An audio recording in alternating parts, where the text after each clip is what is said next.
नमस्कार, मी दिलीप स्वामी, जिल्हाधिकारी छत्रपती संभाजीनगर बोलतोय।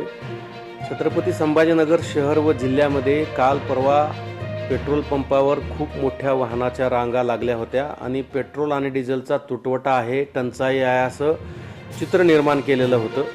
आज मी सर्व कंपन्यांच्या प्रमुख अधिकाऱ्यांशी चर्चा केली। त्यानंतर असं लक्षात आलं की डिझेल आणि पेट्रोलच्या साठ्यामध्ये कुठेही कमी झालेला नाही आहे। येणारा फ्लो हा कंटिन्यू चालू आहे, कुठेही टंचाई नाही आहे। फक्त अफवा पसरवल्यामुळं लोकांनी पेट्रोल पंपावर गर्दी केली आणि अव्वाच्या सव्वा पेट्रोल भरून डिझेल भरून घेतल्यामुळं पेट्रोल पंपावरचा साठा संपलेला आहे। माझी समस्त नागरिकांना नम्र विनंती आहे की आपण पॅनिक होऊ नका, अफवावर विश्वास ठेवू नका। डिझेल आणि पेट्रोलचा साठा मुबलक आहे, सातत्यानं तो येतो आहे।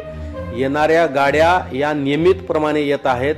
जसं जसं नेहमीप्रमाणे गाड्याचं आवक होती त्याचप्रमाणे गाड्याची आवक चालू आहे। परंतु मोठ्या प्रमाणामध्ये लोकांनी गर्दी करून जास्तीचं पेट्रोल आणि डिझेल घेतल्यामुळं टंचाई सदृश्य परिस्थिती निर्माण होती आहे। तरी माझी नागरिकांना विनंती आहे, अफवावर विश्वास ठेवू नका। डिझेल आणि पेट्रोलची कुठलीही टंचाई नाही आहे, टंचाई होणार सुद्धा नाही आहे। कुठलेही भाव वाढण्याची चिन्ह नाही आहेत, लक्षणं नाही आहेत। परंतु काही लोकांनी जाणीवपूर्वक अफवा पसरून लोकांना पॅनिक केलेला आहे।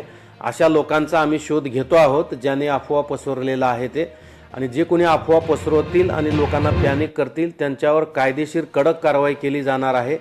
त्यामुळं माझी नागरिकांना विनंती आहे, अफवा पसरवू नका, लोकांना पॅनिक करू नका।